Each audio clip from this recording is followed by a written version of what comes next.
नमस्कार दोस्तों, मैं Parasnath life high study IAS में आपका स्वागत है।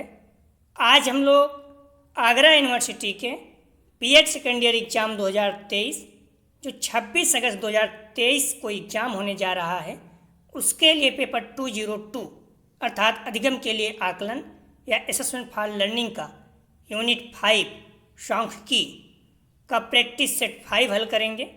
इसके टॉप 100 प्लस अति महत्वपूर्ण प्रश्न हल करेंगे। यहाँ से निश्चित रूप से एग्जाम में प्रश्नों के सेम टू सेम आने की संभावना है, इसलिए आप लोग वीडियो को पूरा देखिएगा। पहले यूनिट वाइज, उसके बाद फुल प्रैक्टिस सेट हल करेंगे। यह पेपर 80 अंक का होगा, 100 प्रश्न दिया रहेगा, 80 प्रश्न हल करना होगा आप लोगों को, अर्थात एक प्रश्न 1 अंक का होगा। इस पेपर में पास होने के लिए आप लोगों को कम से कम 32 अंक प्राप्त करना होगा, अर्थात 32 प्रश्न सही करना होगा, और समय 2 घंटे अर्थात 120 मिनट होगा। दोस्तों, प्रश्नों पर आएँ, लेकिन उससे पहले प्लीज़ आप लोग वीडियो को ज़्यादा से ज़्यादा शेयर कीजिए जिससे सभी लोगों को लाभ हो सके। यदि आप लोग चैनल को सब्सक्राइब नहीं किए हैं, चैनल को सब्सक्राइब कीजिए तथा वीडियो को लाइक और शेयर ज़रूर कीजिए, इससे मोटिवेशन मिलता है। आइए देखते हैं प्रश्नों को। पेपर 202 अर्थात अधिगम के लिए आकलन यूनिट 5 सांख्यिकी स्टैटिक्स। आप लोग इस लिंक पर क्लिक करके BD 202 के प्लेलिस्ट पे जा सकते हैं, जहाँ पर आपको सारी वीडियो मिल जाएगी। 9654302596 पर व्हाट्सएप मैसेज करके आप PDF प्राप्त कर सकते हैं, लेकिन आप लोग ध्यान रखना आपको प्राइस पे करना होगा, फ्री नहीं रहेगी। आइए देखते हैं प्रश्नों को। पहला प्रश्न है,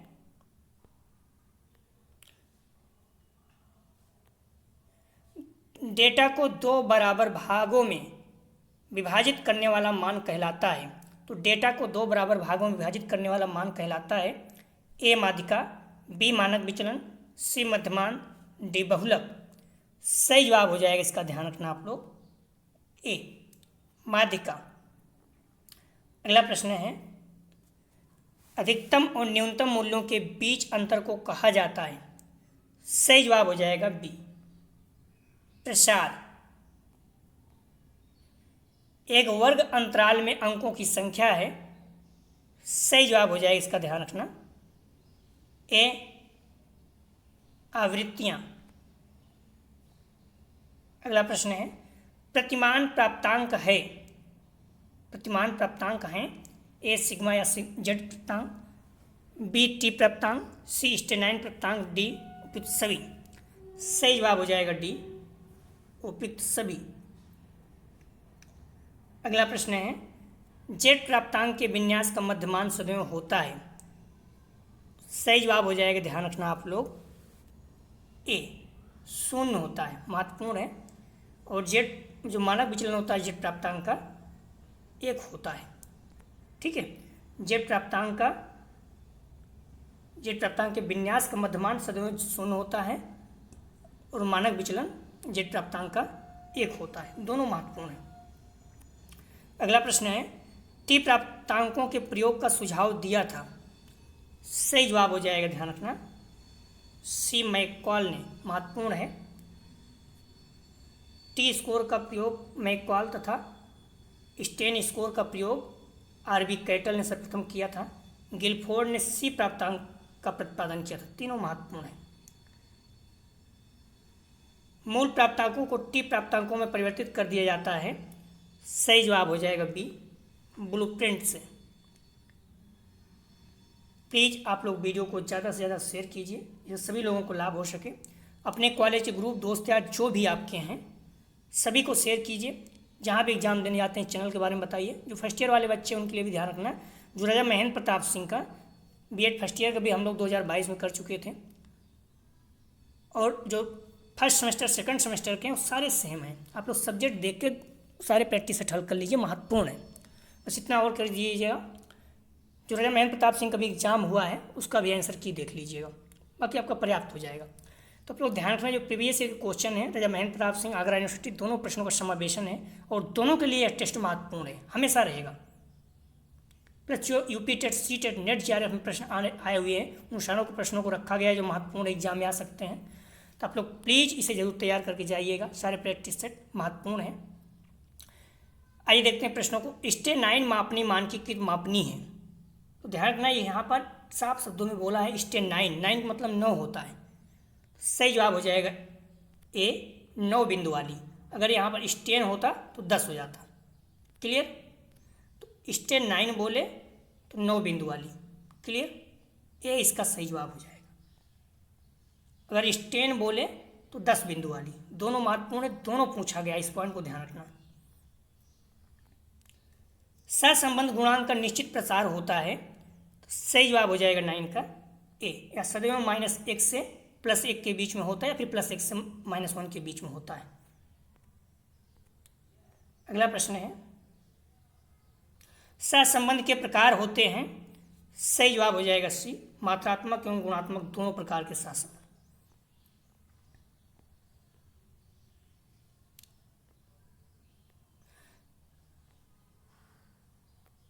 सहसंबंध गुणांक ज्ञात करने की विधियां हैं। सही जवाब हो जाएगा 11 का, ध्यान रखना सी, क्रम या कोड तथा गुण आघूर्ण विधि दोनों। अगला प्रश्न है, सहसंबंध गुणांक ज्ञात करने की कोट यंत्र विधि का संकेत चिन्ह है। सही जवाब हो जाएगा सी, जिसे रो कहते हैं। दोनों एक ही है। अगला प्रश्न है, गुण आघूर्ण विधि का प्रतिपादन किया गया है। तो सही जवाब हो जाएगा बी, कार्ल पियर्सन द्वारा। इस पॉइंट को आप लोग ध्यान रखना, कुछ प्रश्न बहुत इंपॉर्टेंट होते हैं। मॉडल पेपर में बहुत ज़्यादा उत्तर गलत दिया हुआ, तो आप लोग जो भी पढ़ेंगे अच्छे से पढ़िएगा, प्रश्नों को ठीक से पढ़िएगा। गलत पढ़ के जाएंगे तो आंसर आपके कम आएंगे। अगला प्रश्न है, केंद्रवर्ती मान व प्राप्तांक होता है। केंद्रवर्ती मान व प्राप्तांक है। तो ए जिसके दोनों ओर विचलन असमान होते हैं, बी जिनके दोनों ओर विचलन समान होते हैं, सी जिनके दोनों ओर विचलन नहीं होते, सी डी उपरोक्त सभी। तो सही जवाब हो जाएगा, ध्यान रखना 14 का बी, जिनके दोनों ओर विचलन समान होते हैं। केंद्रीय प्रवृत्ति का माप है। सही जवाब हो जाएगा बी, मध्यमान। अगला प्रश्न है, 2, 3, 5, 7, 10, 15 इन संख्याओं का मध्यमान ज्ञात कीजिए। मध्यमान का मतलब होता है संख्याओं का योग अपान जितनी संख्या हो। तो आप पूरी संख्याओं को जोड़ लीजिए, 2 + 3 + 5 + 7 + 10 + 15 कितनी संख्या हो गई है? 1, 2, 3, 4, 5, 6। 6 से भाग दे दीजिए, आ जाएगा मध्यमान। तो इस तरह से निकाल लीजिए, कितना हो जाएगा? 2, 3, 5, 5, 10, 17, 10, 27, 32, 42। 42/6 कर दीजिए, 7 आ जाएगा। क्लियर? सही जवाब हो जाएगा इसका बी, 7। बहुत ही आसान है और प्रश्न पूछे जाते हैं। समांतर माध्य बराबर आंकड़ों का योग अपन आंकड़ों की संख्या। तो आंकड़ों का योग अपन आंकड़ों की संख्या कर दिए हैं। क्लियर? संख्याओं 11, 15, 12, 10, 25, 23, 17 का माध्यांक अर्थात माध्यिका है। तो पहले आप देखिए संख्या कितनी है, 1, 2, 3, 4, 5, 6, 7 विषम है। संख्याओं को आप लोग ध्यान रखना, बढ़ते हुए क्रम में अर्थात असेंडिंग या डिसेंडिंग में आरोही या अवरोही क्रम में सजा ली। सबसे छोटा कौन सा है, पहले आप ऐसे ही कर लीजिए। सबसे छोटा 10, उसके बाद 11 लिख लीजिए, फिर 12, फिर 15, उसके बाद 17, फिर 23, उसके बाद 25। क्लियर? इस तरह से आप लिख लीजिएगा। अब विषम संख्या है तो माध्यिका बराबर क्या होता है, n + 1 n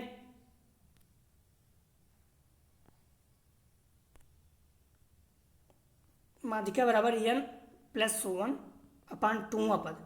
तो यानी यहाँ पर कितना है, 1, 2, 3, 4, 5, 6, 7। 7 + 1/2वां पद बराबर 8/2 बराबर कितना हो जाएगा, 8/2 करेंगे 4, तो चौथा पद हो जाएगा। चौथा पद यहाँ पर कौन सा होगा, पहले क्रम में आप सजाए थे, 10 था, 11 था, 12 था, उसके बाद 15 था, तो चौथा पद 15 है, तो 15 उत्तर हो जाएगा इसका। ठीक है, सही जवाब हो जाएगा 17 का ए। तो इस तरह से आप निकाल लीजिएगा। अवरोही क्रम में व्यवस्थित किया गया है, पहले छोटे से बड़े में, या फिर आप कैसे भी कर सकते हैं, अवरोही में भी कर सकते हैं। ये पदों की संख्या विषम है तो n + 1/2वां पद होता है। ठीक है, और जो पदों की संख्या आप देख लीजिए, फिर जोड़ लेंगे कितना होगा, 7/1, 7+1/2, चौथा पद हो जाएगा 15 है। जब पदों की संख्या विषम हो तो ये है, लेकिन जब पदों की संख्या सम है तो उस समय क्या होता है, तो उस समय भी आपको फार्मूला पता होना चाहिए। क्लियर? तो उस समय होता है n/2वां पद प्लस n/2 प्लस 1वां पद पूरे का 2। क्लियर? जब सम है तो इस तरह से होता है n/2वां पद प्लस n/2 प्लस 1वां पद बटे 2, जितना आएगा वही आंसर हो जाएगा। दोनों को याद रखना होगा। अव्यवस्थित आंकड़ों में वह प्राप्तांक जो सबसे अधिक बार घटित होता है उसे कहते हैं। तो किसी भी आंकड़ों में जो सबसे अधिक बार आता है उसे कहा जाता है, ध्यान रखना, सी, बहुलक। मोस्ट इंपॉर्टेंट रखिएगा, बहुलक से प्रश्न आता है। अगला प्रश्न है संख्याओं इतना का बहुलक है। तो अब मैंने पहले बताया जो सबसे अधिक बार हो तो वही बहुलक होता है। तो आप देखिए 5 कितनी बार है, 1 2 3 4 5, 5 जो है 5 बार है। क्लियर? 6 देखिए कितनी बार है, 6 एक बार है। 7 कितनी बार है, एक बार है। 8 कितनी बार है, एक बार है। 3 एक बार है। तो इसका उत्तर 5 हो जाएगा, क्योंकि सबसे अधिक बार आया है वही उत्तर हो जाता है। तो ये जो है इसका सही जवाब 5 हो जाएगा। वह मान जिसकी पुनरावृत्ति सबसे ज़्यादा बार होती बहुलांक कहलाता है। 5 का सबसे अधिक बार 5 बार हुई है, तब उत्तर 5 होगा। अगला प्रश्न है प्रमाणिक विचलन को प्रदर्शित करते हैं। तो सही जवाब हो जाएगा ए, सिग्मा द्वारा। अगला प्रश्न है प्रमाणिक विचलन में विचलन को सदैव निकाला जाता है। तो सही जवाब हो जाएगा, ध्यान रखना, ए, समांतर माध्य से। अगला प्रश्न है दो चरों में पाए जाने वाले संयुक्त संबंध की ओर संकेत करता है। सही जवाब हो जाएगा 22 का बी, सहसंबंध। अगला प्रश्न है टी स्कोर का सूत्र है, मोस्ट इंपॉर्टेंट रखिएगा। तो सही जवाब हो जाएगा इसका सी, 50 + 10Z। अब यहाँ पर Z का मान आप रख देंगे तो टी स्कोर का आ जाएगा। कभी कभी ऐसे ही पूछ लेता है 50 + 10Z, या फिर Z का मान भी रख के पूछ लेता है। क्लियर? तो आप उस पॉइंट का ध्यान रखना। Z बराबर क्या होता है, x - m/σ। तो अब यहाँ पर अगर आप मान रखें कितना हो जाएगा, खुद बताइए। 50 + Z है तो यहाँ पर क्या हो जाएगा, 50 + 10। अब Z का मान क्या है, x - m/σ। क्लियर? तो 50 + 10 x - m/σ, इस तरह से भी दे सकता है। दोनों आप लोग याद रखिएगा, दोनों प्रश्न पूछा गया है। कौन प्रमाणीकृत प्राप्तांक नहीं है? तो सही जवाब हो जाएगा 24 का डी, नहीं है। बाकी Z प्राप्तांक, C प्राप्तांक, T प्राप्तांक है। Z प्राप्तांक का मान विचलन, Z प्राप्तांक का मानक विचलन सदैव होता है। तो सही जवाब हो जाएगा बी, 1। अगला प्रश्न है स्टेन स्कोर मानकीकृत मापनी है। मैंने पहले बताया स्टेन मतलब 9, स्टेन मतलब 10। तो स्टेन स्कोर मानकीकृत मापनी है। तो सही जवाब हो जाएगा बी, 10 बिंदुओं वाली। बच्चे जो है स्टैटिक से डरते हैं, डरना नहीं है, बहुत ही आसान पूछता है और सारे प्रश्न आप कर लेंगे। सिर्फ इस प्रैक्टिस सेट को आप हल कर लीजिएगा। यूनिट 5 से जितने भी प्रश्न आएंगे इसी में से आएंगे। इस पॉइंट का आप ध्यान रखना, आप कर जाओगे। अंक थोड़ा आगे पीछे कर सकता है, तो उसमें क्या होता है, अगर आप तरीका जानते रहोगे कर ले जाओगे। तो प्लीज़ वीडियो को लाइक और शेयर जरूर करें, जिससे सभी बच्चों को लाभ हो सके। प्रश्न है Z स्कोर का प्रसार है। तो सही जवाब हो जाएगा, ध्यान रखना, सी, -3 सिग्मा से +3 सिग्मा तक। अगला प्रश्न है निम्नलिखित में से केंद्रीय प्रवृत्ति का मापक नहीं है। सही जवाब हो जाएगा सी, मानक विचलन। अगला प्रश्न है जब मध्यमान एवं माध्यांक के अंक ज्ञात हो बहुलांक का सूत्र है। सही जवाब हो जाएगा, ध्यान रखना, प्रश्न पूछा जाता है सी, माध्यांक -2 माध्य। क्लियर? जब मध्यमान और माध्यांक के अंक ज्ञात हो तो बहुलक होता है। तो बहुलक बराबर सूत्र क्या होता है, 3 माध्यिका, क्लियर, -2 माध्य। क्लियर है? 3 माध्यिका -2 मध्यमान, बहुलक बराबर। इस पॉइंट को हमेशा मोड जिसको बोलते हैं याद रखना। तो बहुलक बराबर क्या होता है, 3 माध्यांक -2 मध्यमान। ठीक है, ये माध्यिका है, ये मध्यमान है, मध्यांक है। तो आप लोग भूलना नहीं, महत्वपूर्ण होता है। बहुलक बराबर क्या होता है 3 माध्यिका माइनस 2 मध्यमान, या फिर आप इसको प्लस कर देंगे तो क्या हो जाएगा माध्यिका बराबर बहुलांक प्लस 2 मध्यमान। अगला प्रश्न है 2, 5, 8, 10, 15 इन संख्याओं का मध्यमान ज्ञात कीजिए। तो मध्यमान बराबर क्या होता है संख्याओं का योग अपान संख्या, तो योग कर दीजिए कितना हो जाएगा 5 + 2 7 हो जाएगा, 8 7 15 हो जाएगा, 15 + 25 25 40 हो गया। 40 अपान कितना कर दोगे 3 2 5 5 है बराबर 8 हो गया। क्लियर हो गया, सही जवाब हो जाएगा बी 8 हो जाएगा। बहुत ही आसान है, सिंपल ही पूछा जाता है। समांतर माध्य बराबर आंकड़ों का योग अपना आंकड़ों की संख्या, योग कर दीजिए आ जाएगा। किसी अंक वितरण में वह मान जिसकी आवृत्ति सर्वाधिक हो बहुलक कहलाता है, किसकी परिभाषा किया है। बोल रहा है किसी अंक वितरण में वह मान जिसकी आवृत्ति सर्वाधिक हो बहुलक कहलाता है, बहुलक कहलाता है। तो किसने परिभाषित किया, तो सही जवाब हो जाएगा 31 का सी, गिलफोर्ड ने। क्लियर, माध्यिका मध्यमान बहुलक सभी को किसने परिभाषित किया है, इशारा याद होना चाहिए। इन संख्याओं का माध्यांक अर्थात माध्यिका है। मैं पहले बता संख्याओं को आरोही अवरोही क्रम कर लीजिए। उसको देखिए संख्या सम एक विषम है, तो 1 2 3 4 5 6 7 विषम है। संख्याओं का योग संख्या n अपान 1 + 2वां पद, संख्या कितनी है 7 है, 7 + 1 8 8/2 बराबर चौथा पद आ जाएगा। क्लियर, तो यहाँ पर देखिए सबसे बड़ा कौन सा है, सबसे छोटा कौन सा है 7, उसके बाद 8, उसके बाद 9, फिर 10 है। तो यहाँ पर उत्तर 10 हो जाएगा क्योंकि चौथा पद बोला है। क्लियर, तो बी इसका सही जवाब हो जाएगा।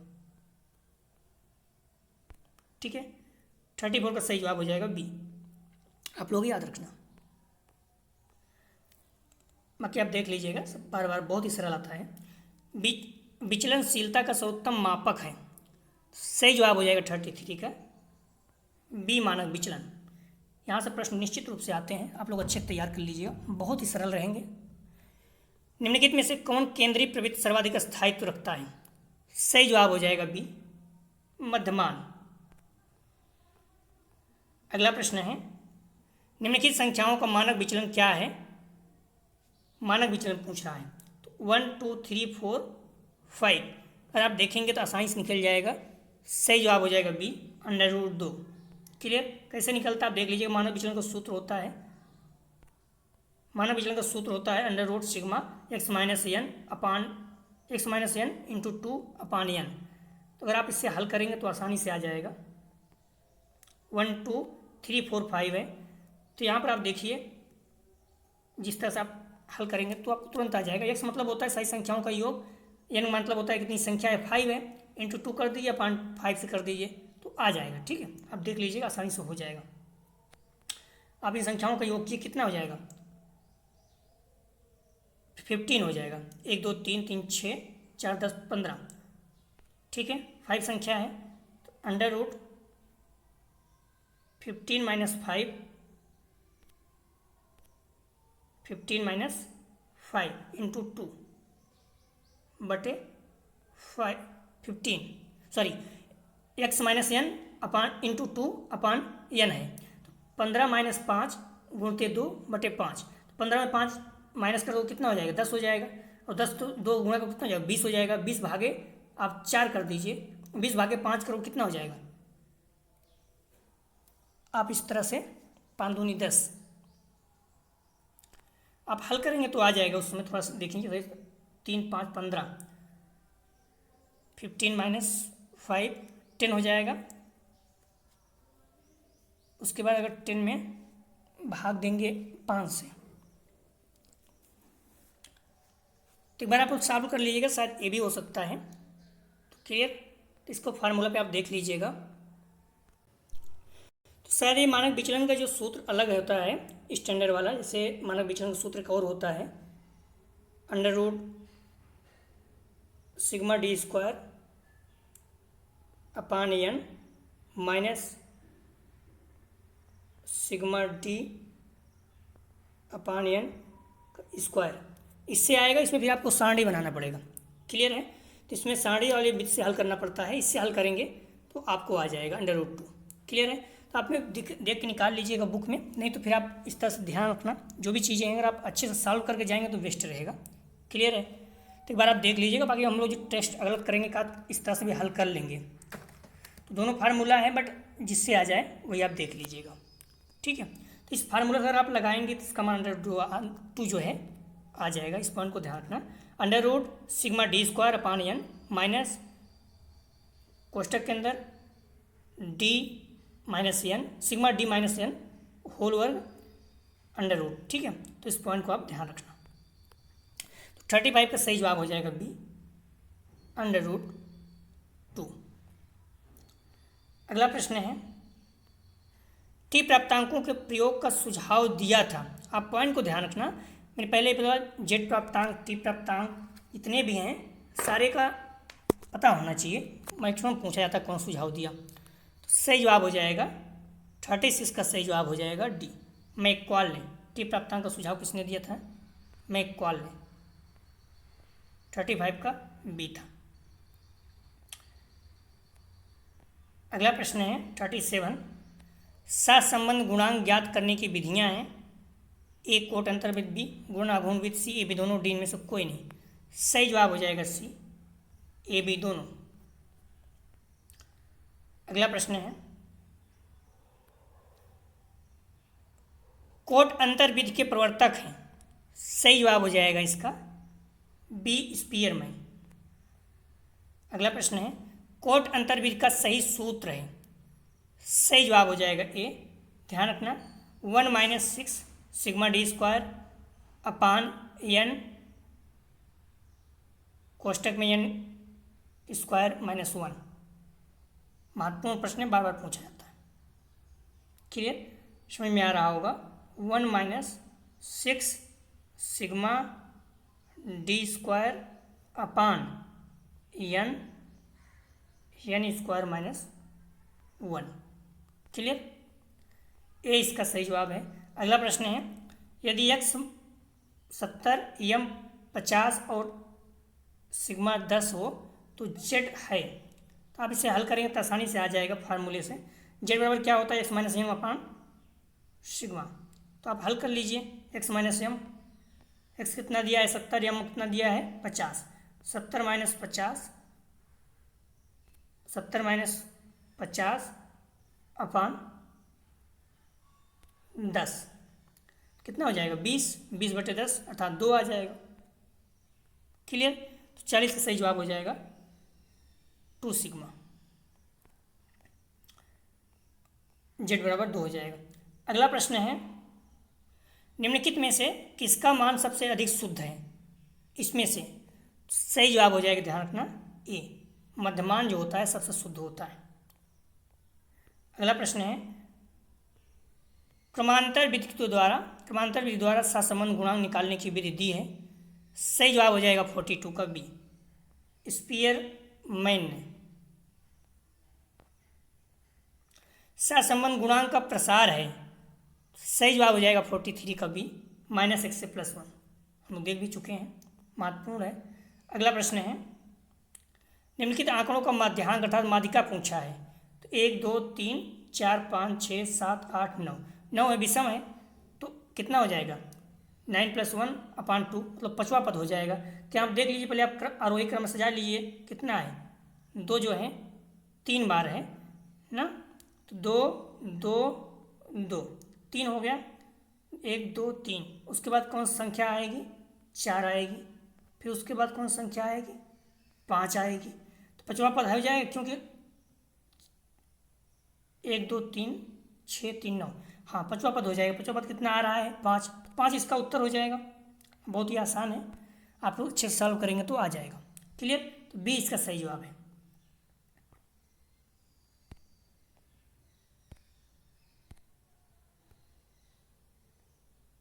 बाकी आप देख लीजिएगा, सॉल्व किया गया है, बहुत ही आसान, कोई दिक्कत नहीं है। आप PDF प्राप्त कर लीजिएगा। इस यूनिट से बहुत ज़्यादा प्रश्न आते हैं और सारे प्रश्न बहुत आसान होते हैं। जैसे आप सॉल्व करेंगे सारे प्रश्न आपके अपने आप सॉल्व हो जाएंगे। क्योंकि पहले था तो 50 क्वेश्चन था तो छोड़ जा सकते, लेकिन अब वो आपके पास विकल्प नहीं है। 100 में 80 करना है तो आप निश्चित रूप से इसे सॉल्व करना ही होगा और बहुत आसान होता है। सारी PDF, इस PDF को आप अच्छे से तैयार कर लीजिए, निश्चित रूप जो भी प्रश्न आएगा आप कर जाओगे। प्रश्न है, निम्नलिखित में से कौन सा सूत्र सही नहीं है अर्थात गलत है? सही जवाब हो जाएगा 45 का डी। म्यू बराबर क्या होता है 1-6d² upon n into n-1। बाकी सभी सही है। अगला प्रश्न है, केली द्विधा में उच्च तथा निम्न समूह की सही प्रतिशत होती है। अब गूगल में देखोगे तो अच्छे से मिल जाएगा, बुक वगैरह किसी में जल्दी से आपको मिल नहीं पा रहा, मॉडल पेपर में गलत दिए हुए हैं। पहले ही कहा मॉडल पेपर में बहुत से गलत दिए हुए हैं। केली द्विधाकरण में उच्च तथा निम्न समूह की सही प्रतिशत होती है। सही जवाब हो जाएगा 46 का सी, 27% ये दिया हुआ है। क्लियर। अगला प्रश्न है, आप लोग कंफ्यूज नहीं होना, ठीक है। आप अतुल में देखोगे डी दिया है, संजय में देखोगे ए दिया है, लेकिन आप अच्छे से किसी बुक में देखोगे तो आपको सी मिल जाएगा, ठीक है। केली मेथड जो है इसका फार्मूला भी आप देख लीजिएगा, ठीक है। तो इस तरह से है इसका फार्मूला। बाकी आप किसी अच्छे बुक में देखोगे तो आप मिल जाएंगे। 100% एकदम सही है। केली द्विधाकरण में उच्च तथा निम्न सीमा समूह का सही प्रतिशत होता है तो 27। बाकी दोनों में गलत दिया हुआ मॉडल पेपर, अतुल और संजय दोनों में। निम्न संख्याओं का मध्यमान होगा, मध्यमान पूछा है। सही जवाब आप देख लीजिएगा, इसका 47 का सही जवाब हो जाएगा ए 10 हो जाएगा। बहुत ही आसान है। संख्याओं का योग 5 संख्या कर दीजिए, आ जाएगा। संख्याओं का योग कितना 915, 3 18 28, 8 36 52 हो जाएगा, ठीक है। कितनी संख्या है 5। सर मैं गलत जोड़ रहा हूँ, तो देख लीजिएगा 9 6 15, 15 10 25, 3 28 36, सर हाँ 50 हो जाएगा। 50/5 10 हो जाएगा। क्लियर, सही जवाब हो जाएगा ए। अगला प्रश्न है, केंद्रीय प्रवृत्ति का कौन सा मापक नहीं है? सही जवाब हो जाएगा 48 का डी, प्रसार। निम्नलिखित नंबरों में से बहुलांक बताइए। मैंने पहले बताया जो ज़्यादा संख्या हो वही बहुलक हो जाता है। तो सही जवाब हो जाएगा 49 का। आप खुद देख लीजिएगा इसका। सबसे संख्या कौन सी है? 5 कितना है? 1 2 2 बार है। 9 कितना है? 1 बार है। 8 1 बार है। 7 1 2 3 3 बार, 3 बार 7 है। 5 कितनी बार था? 1 2 2 बार 5 था। 7 जो है 1 2, 7 कितनी बार है? 1 2 3 बार है। तब तक 7 जो है सबसे ज़्यादा बार आया है ना। उसके बाद 10 2, तो 7 इसका सही जवाब हो जाएगा, क्योंकि 7 जो है 3 बार आया हुआ है। मैंने पहले बताया बहुलांक मतलब होता है जो सबसे अधिक बार आए। 49 का सही जवाब हो जाता है डी। वह मान जिसकी पुनरावृत्ति सबसे ज़्यादा बार हो बहुलांक कहलाता है। 7 सबसे अधिक 3 बार आया है। पसंद गुणांक का प्रसार है। सही जवाब हो जाएगा ए, -1 से +1 तक। निम्नलिखित में से कौन सा विश्वसनीयता गुणांक को प्रभावित करने वाला कारक है? तो सही जवाब हो जाएगा 51 का। ध्यान रखना, आयु प्रसार, बी समूह प्रसार, सी फलांग प्रसार, डी उपयुक्त सभी हो जाएगा। किसने कहा कि सांख्यिकी गणना का विज्ञान है? सही जवाब हो जाएगा 52 का सी, बाउले ने। जितना भी ये सारा महत्वपूर्ण है पूछा गया है। सांख्यिकी का जन्मदाता है, महत्वपूर्ण प्रश्न है। सही जवाब हो जाएगा ए, गॉटफ्रायड। मोस्ट इंपॉर्टेंट रखिएगा। सांख्यिकी के जन्मदाता जर्मनी के प्रसिद्ध विद्वान गॉटफ्रायड ओकेनॉल हैं 1749 में। प्रशांत चंद्र महालनोबिस को भारतीय सांख्यिकी के जन्मदाता माना जाता है। इस पॉइंट को ध्यान रखना, भारतीय पूछ सकता है प्रशांत चंद्र महालनोबिस। यदि कुछ आंकड़ों का मध्यमान एवं बहुलांक 6 एवं 18 है तो उसकी माध्यिका पूछे। तो हमने पहले देखा बहुलक बराबर क्या होता है? 3 माध्यिका -2 समांतर माध्य। तो इसमें क्या है? बहुलक दिया हुआ है, माध्यांक एवं बहुलक। मध्यमान कितना दिया हुआ है? 2। कितना दिया हुआ है? 6, ठीक। और बहुलक कितना दिया है? 18। सॉल्व कर दीजिएगा, ये कितना हो जाएगा? 12 बराबर कितना आप देखेंगे तो 18 बराबर 3 माध्यिका -6 दूनी 12 हो जाएगा, क्योंकि 2 है और बहुलक मध्यमान कितना है? 6। तो 12 को इस तरफ लाएंगे कितना हो जाएगा? 18 12 जोड़ देंगे कितना हो जाएगा? 30 हो जाएगा। 3 माध्यिका 3 से भाग देंगे कितना है? 10 आ जाएगा। सही जवाब हो जाएगा इसका बी, 54 का सही जवाब हो जाएगा बी। बहुत ही आसान है, इस तरह से प्रश्न आते हैं, वो बहुत सरल आते हैं, अपनी निश्चित रूप से कर जाओगे। बहुलक बराबर क्या होता है? 3 माध्यिका -2 माध्य। तुम बहुलक का मान दिया है 18 और माध्य का मान दिया है 6। आप सॉल्व करेंगे तो 18 इंटू 3 माध्यिका -12, 12 को इस तरफ ले जाएंगे, 18 + 12 हो जाएगा 30, 30 माध्यिका, 3 से भाग देंगे तो आप 10 उत्तर आ जाएगा। अगला प्रश्न है, प्रथम 99 प्राकृतिक संख्याओं का मध्यमान क्या है? सही जवाब हो जाएगा 55 का सी, 50। अब हल कर लीजिएगा। मध्यमान संख्याओं का योग अपान संख्या हो जाएगा। 99 पूछा है, 99 संख्याओं का योग क्या होता है आप देख लीजिएगा, +2 कर दीजिएगा, अपान 2 कर दीजिएगा। संख्याओं का योग क्या होता है? n + 1 अपान 2 होता है, किसी भी संख्या से 100 तक 1000 तक। इस तरह निकाल लेंगे आप, संख्या योग आ जाएगा, +2 से भाग दे दीजिए तो 99 + 1 कर दीजिए तो संख्या n इंटू n + 1 अपान 2 वहाँ पर होता है, 2 से भाग दे रहा है तो इस तरह से जो 50 हो जाएगा, 50 अपान 2 कर देगा 100, 99 इंटू 100 अपान 2। हल करेंगे तो 99 इंटू 50 अपान जो है संख्या कितनी 99 है, तो 99 से 99 कट जाएगा, बचेगा 50। अगला प्रश्न है, मानक विचलन की माप कौन सी है?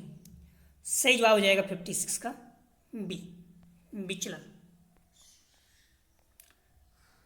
इस प्रश्न को आप देखिएगा, मानक विचलन का सही सूत्र क्या है?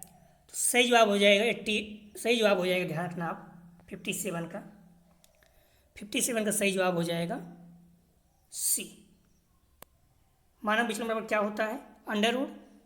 √σ/d² अपान n माइनस कोष्टक के अंदर σ/d अपान n कोष्टक बंद स्क्वायर। सी इसका सही जवाब है। अगला प्रश्न है, किसी ने कहा दो चरों के मध्य संबंध की मात्रा के संख्यात्मक सूचकांक को सहसंबंध गुणांक कहते हैं।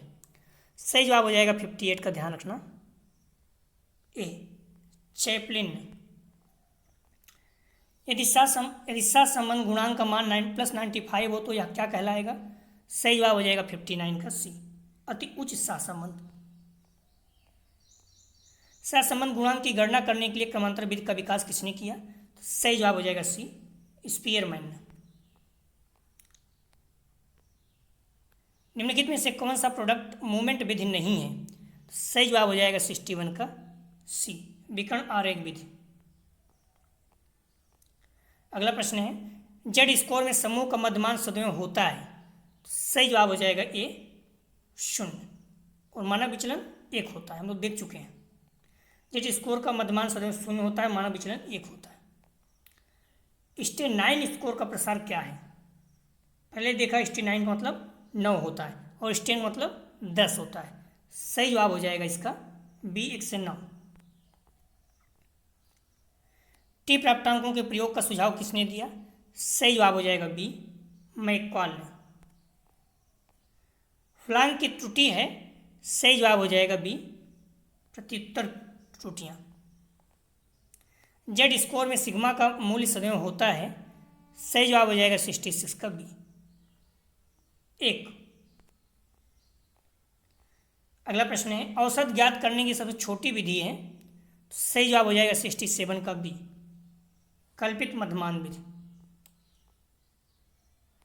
किसी व्यक्ति द्वारा परीक्षा के आधार पर प्राप्त वास्तविक अंकों तथा अनुमानित अंकों में पाए जाने वाले अंतर को कहते हैं। सही जवाब हो जाएगा 68 का सी, मापन त्रुटि। मूल प्राप्तांकों को स्टेन प्राप्तांकों में सर्वप्रथम किसने बदला? सही जवाब हो जाएगा 69 का ए, कैटी। अगला प्रश्न है, सांख्यिकी का कार्य है ए तथ्यों को संख्याओं में प्रकट करना, बी तथ्यों की तुलना करना, सी जटिल तथ्यों को सरल बनाना, डी उपयुक्त सभी। सही जवाब हो जाएगा डी उपयुक्त सभी। अगला प्रश्न है 71, एनएसओ का पूरा नाम है। तो सही जवाब हो जाएगा 71 का ए, राष्ट्रीय प्रतिशत सर्वेक्षण संगठन। अगला प्रश्न है, मानक प्राप्तांक का मानक तथ्य है। सही जवाब हो जाएगा 72 का डी, इनमें मानक विचलन तथा मध्य दोनों ही निश्चित होते हैं।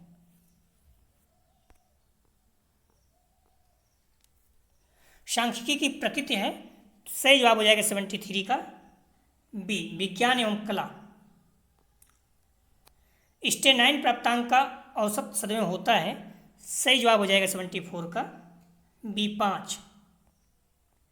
स्टेनाइन प्राप्तांक वाला समूह सबसे अच्छा अर्थात सबसे उच्च होता है, और 9 स्टेनाइन प्राप्तांक वाला सबसे अच्छा सबसे उच्च होता है, और 1 स्टेनाइन वाला सबसे निम्न होता है। जेड प्राप्तांक का आधार होता है, तो सही जवाब हो जाएगा ए, मानक विचलन। किसने कहा कि मानक छात्रों के किसी परिभाषित समूह के द्वारा परीक्षण पर प्राप्त निष्पादन स्तर है? सही जवाब हो जाएगा बी, राइमर्स, गेज तथा रूमेल। जनसंख्यात्मक रूप से सहसंबंध का मान ज्ञात किया जाता है उसे कहते हैं, जनसंख्यात्मक रूप से सहसंबंध का मान ज्ञात किया जाता है तो उसे कहते हैं, सही जवाब हो जाएगा बी, सहसंबंध गुणांक। अगला प्रश्न है, मात्र दो चरों के मध्य पाए जाने वाले सहसंबंध को कहते हैं? सही जवाब हो जाएगा 78 का ए, सरल सहसंबंध। अगला प्रश्न है, सहसंबंध की मात्रा को व्यक्त करने वाले अंक को कहते हैं? सही जवाब हो जाएगा 79 का बी, सहसंबंध गुणांक।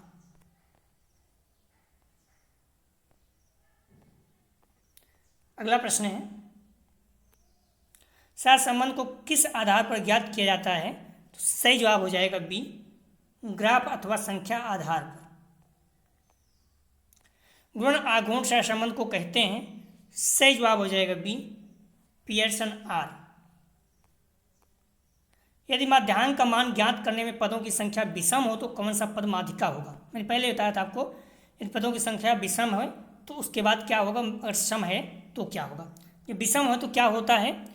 सही जवाब होता है n+1 अपान 2वां पद, और यहीं पर जब अगर विषम जगह पर सम होता तो n+2वां पद प्लस n+2 प्लस 1वां पद अपान 2वां पद, तो दोनों याद रखना। सम के लिए n+2वां पद प्लस n+1/2वां पद प्लस 2वां पद कर दीजिएगा। क्लियर?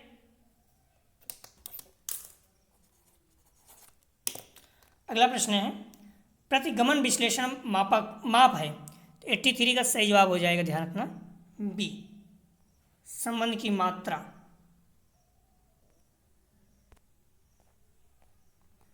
अगला प्रश्न है, सहसंबंध गुणांक का मान 0 होने पर प्रतिगमन रेखाएं?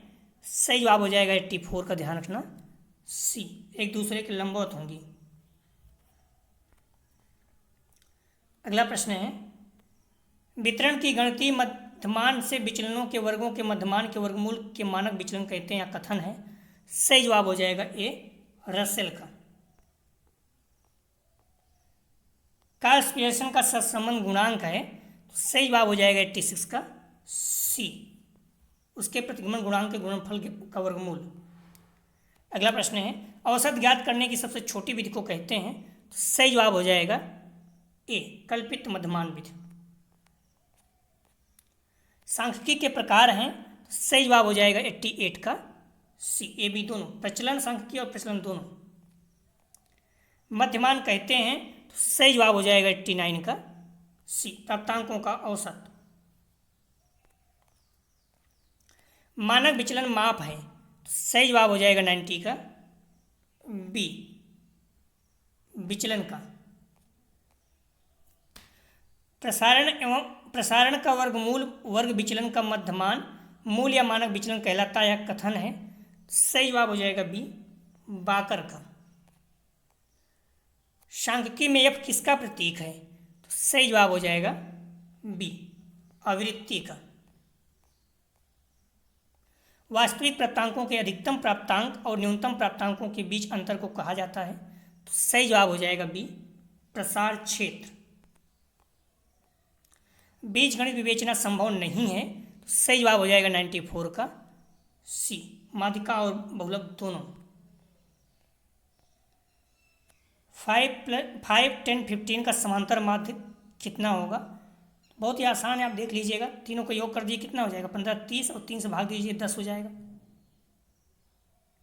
95 का सही जवाब हो जाएगा ए। ऐसे ही प्रश्न पूछे जाते हैं। आप देख लीजिए समांतर मार्ग आंकड़ों का योग अपन आंकड़ों की संख्या।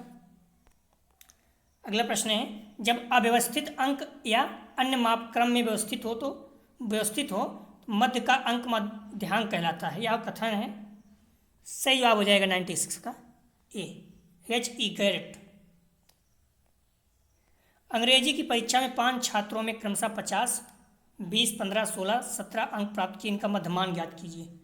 मध्यमान मतलब हुआ संख्याओं का योग, 5 संख्या कर दीजिए, 5 से भाग दे दीजिएगा, आ जाएगा 23.26। एक परीक्षा में 6 छात्रों का प्राप्तांक 67, 65.5, 13.2, 15, 12, 18.3। इसका माध्य ज्ञात कीजिए। क्लियर। सारी संख्याओं का योग करके 6 से आप भाग दे दीजिएगा, आ जाएगा। सही जवाब हो जाएगा 98 का बी, 31.83।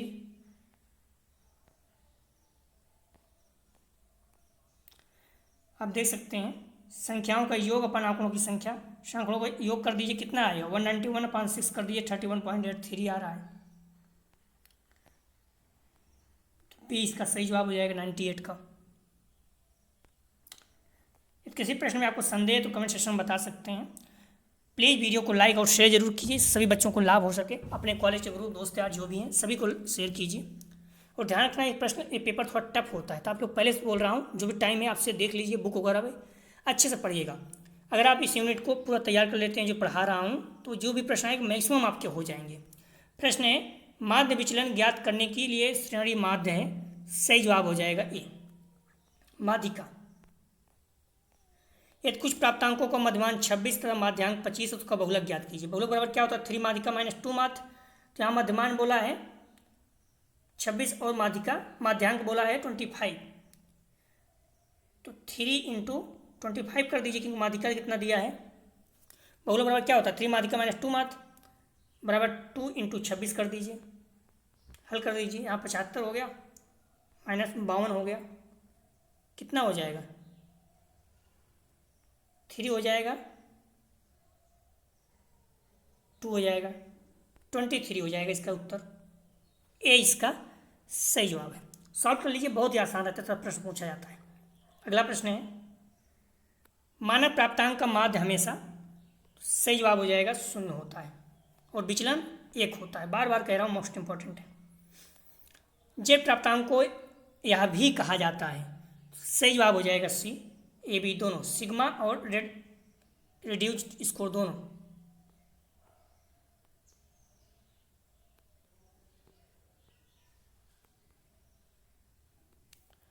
जेड प्राप्तांक के सिग्मा का मूल्य सदैव होगा। सही जवाब हो जाएगा बी, 1। अगला प्रश्न है, जब 2 अथवा 2 से अधिक स्वतंत्र चरों एवं एक आश्रित चर के बीच साथ संबंध ज्ञात किया जाता है तो उसे कहा जाता है। सही जवाब हो जाएगा सी, बहुचरित सहसंबंध। सहसंबंध का पूर्णता अभाव है तो सही जवाब हो जाएगा ए, 0।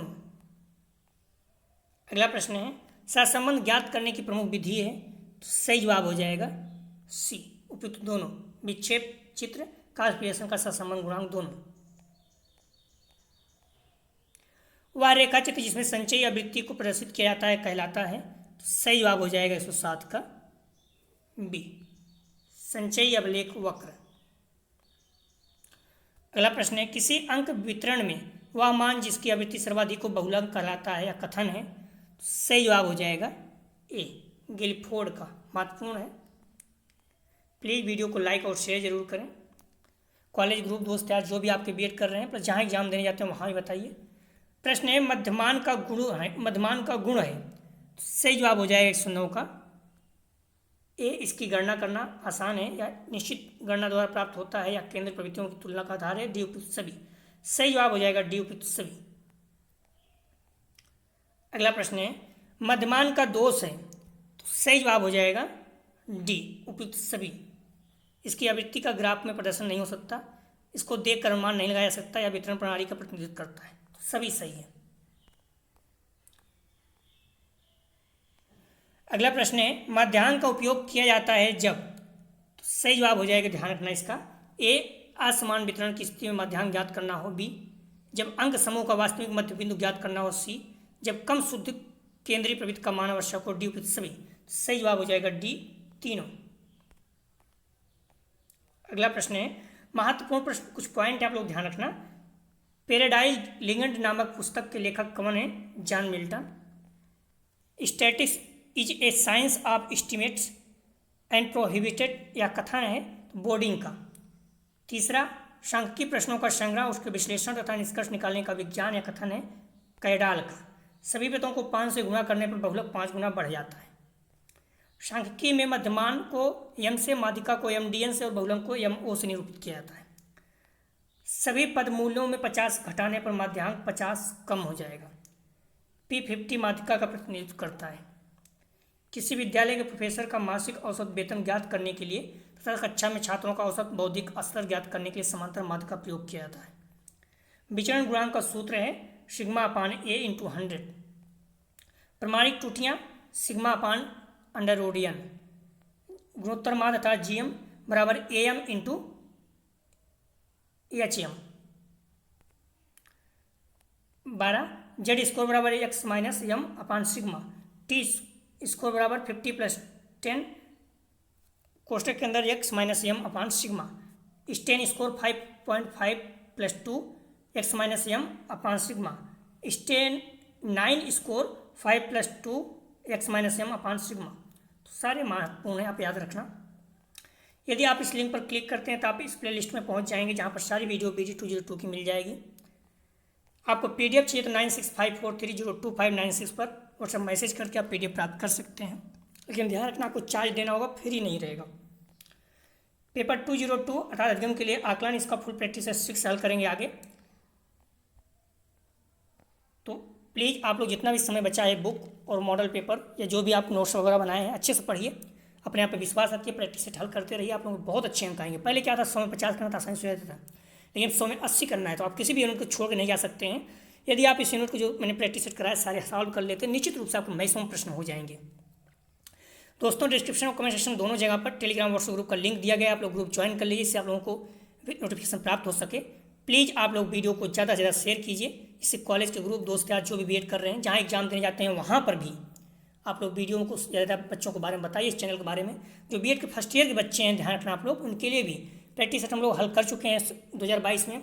2023 में आप BEd फर्स्ट सेकंड और सेकंड सेमेस्टर के एग्जाम हो रहे हैं महेंद्र प्रताप सिंह को, सारी PDF महत्वपूर्ण है, उसके बस जो पेपर हुए तो उसके आंसर की देख लीजिए, आपके लिए पर्याप्त रहेगा। समय नहीं है इसलिए सबका बार बार नहीं करा सकता हूँ, तो प्लीज़ वीडियो को लाइक और शेयर जरूर कीजिए। वीडियो देखने के लिए धन्यवाद दोस्तों।